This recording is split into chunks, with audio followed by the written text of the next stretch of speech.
In his candid assessment of the current financial landscape, renowned investor Jim Rogers reflects on the prevailing pessimism and the potential for a significant market shift. Drawing from his wealth of experience, he warns of the historical patterns that often accompany periods of extreme optimism and offers insights into where opportunities may lie.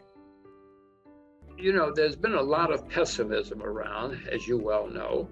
And in my experience, when there's huge amounts of pessimism, usually something happens to break the pessimism.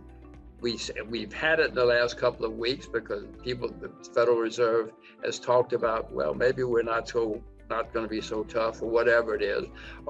Something often happens to break the pessimism. You have a big wave of optimism and a gigantic rally. Gigantic rallies have often happened at the end of bull markets or the beginning of bear markets.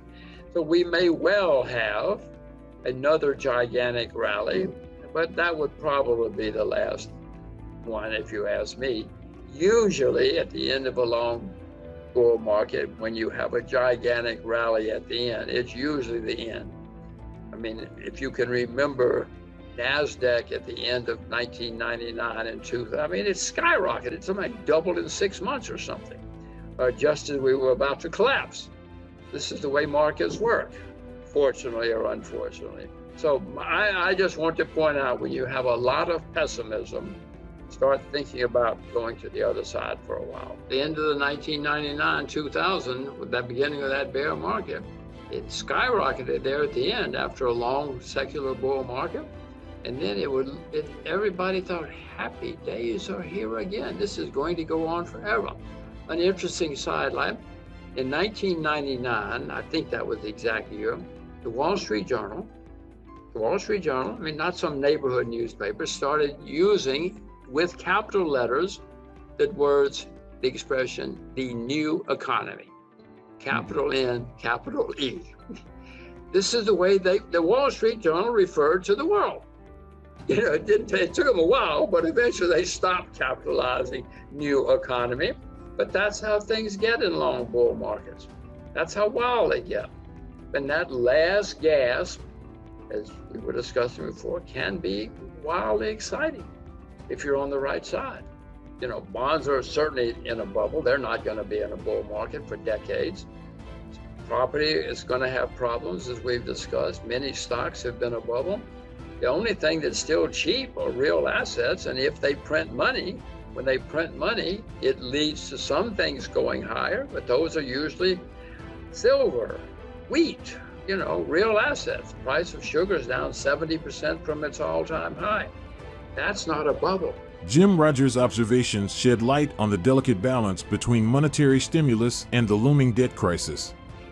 His call for caution amidst potential market exuberance is a timely reminder of the risks associated with prolonged artificial stimulation.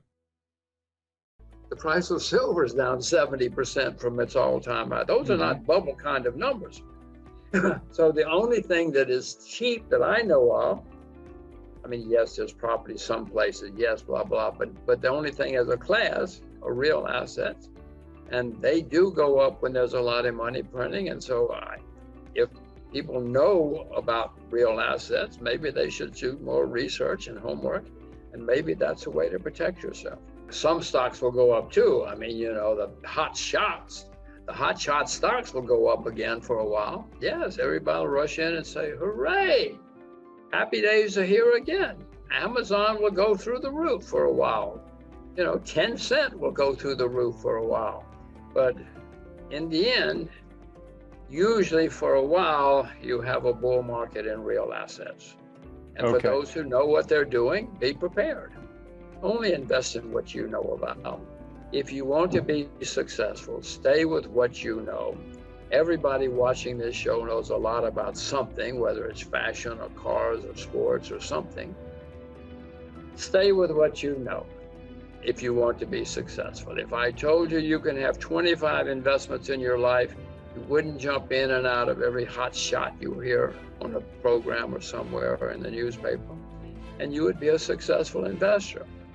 But many people will say, but that's boring. Be boring.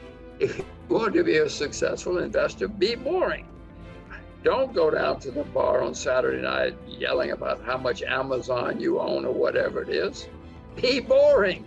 Go to the bar on Saturday night and let them all say, oh my God, there's that guy again, talking about his boring stocks.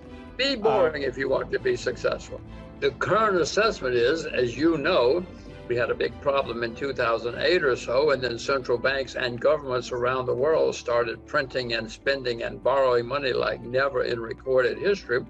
So if you give me a few $1 trillion, I'll show you a very good time. I mean, you know, the world economy has been flooded with money and spending since then. America has never gone so deeply in debt so fast as we have done in the last decade, more than a decade now, 13 years. So yes, we're all floating on a bit of artificial stimulation. It always comes to an end, no matter how much you pump into the economy. It seems to be coming to an end. Inflation is coming back, which leads to higher interest rates. And some people are starting to say, wait a minute, this is too much debt. This is absurd. Not everybody. I mean, the Japanese are still doing it. Yeah. But some people are starting to question how much more we can do. So I'm not sure if the world has come to an end yet, but I do know it's going to come to an end eventually in the form of another bear market. And you remember 2008? We had a big problem because of too much debt. Well, Adam, look out the window. Since 2009, the debt everywhere has skyrocketed. The world has never seen anything like this accumulation of increase in debt.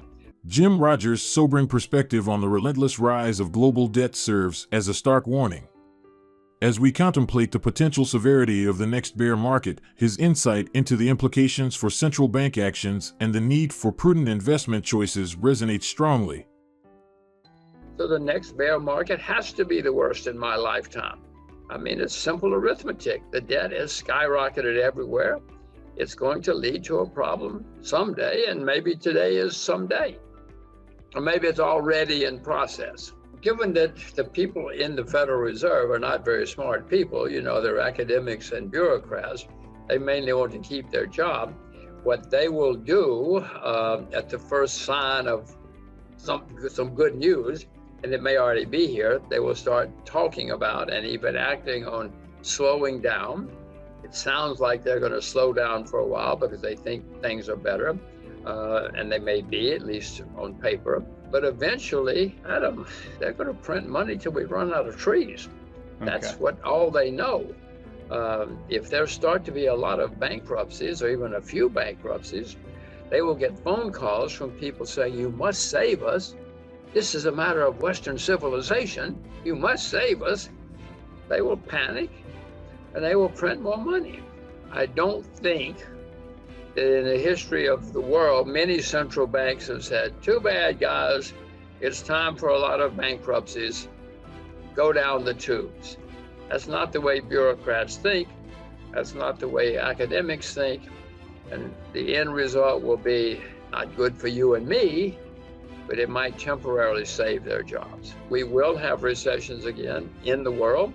And the next one has to be very bad. But as I explained, 2008 was a nightmare for many of us, for many people. Since then, the debt has gone up by astonishing amounts. You cited some numbers before. Pick any numbers you want. They're terrifying.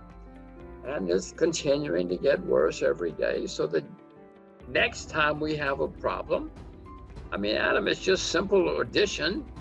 Look out the window, the debt is skyrocketing everywhere, so the next problem has to be very, very bad. It'll be the worst in my lifetime, and I'm older than you, so it'll be the worst in your lifetime too. I didn't say it'd be the worst in the world, the worst in history, or anything like that. I just said in my lifetime. If there's good news on the horizon or starts happening, it's a signal to the central banks, hey, we can ease up. We don't have to be so bad for a while. And that makes many people in the markets more enthusiastic and more confident, and we have big rallies. Jim Rogers' insights serve as a stark reminder of the cyclical nature of financial markets and the impact of unprecedented levels of debt. As investors navigate uncertain times, his advice to stay grounded in one's expertise and the potential for a final, explosive rally in real assets underscores the need for vigilance and a prudent approach to investment in an ever-evolving global economy.